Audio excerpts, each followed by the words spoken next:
Are you looking to generate better returns from mutual funds? If yes, then the direct plan is your most optimal solution. You have two options, direct or regular, to invest in mutual funds. Both direct and regular have the same portfolio being managed by the same fund manager. But both have different expense ratios.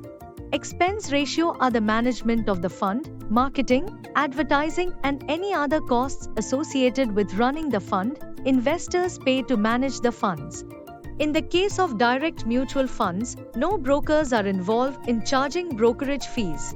That's why the expense ratio of direct mutual fund is low.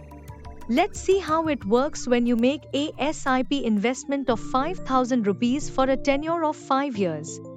In the case of the direct plan, you can generate the returns from direct investment, let's assume it to be 12%, as shown by the yellow bar. But the same gets reduced to 11%, as shown by the orange bar, in the case of a regular plan due to the presence of brokerage and other fees. Though the difference seems to be minimal, it further increases with an increase in investment amount and tenure period in the case of a direct plan as shown by the tenure of 10 years, 15 years, and 20 years. That's why the direct plan is recommended over the regular one. But what about the expert guidance you're looking for? Don't worry.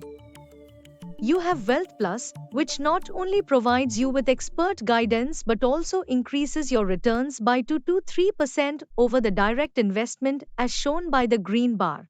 Not only this, but the cumulative amount makes a huge difference. Now let's see how it works when you make a lump sum investment of 1 lakh rupees for a tenure of 5 years. The cumulative amount further increases with the lump sum investment and with tenure as shown by the tenure of 5 years, 10 years, 15 years, and 20 years.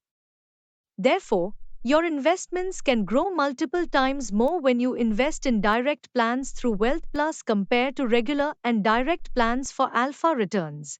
So, what are you waiting for? Contact Wealth Plus right now.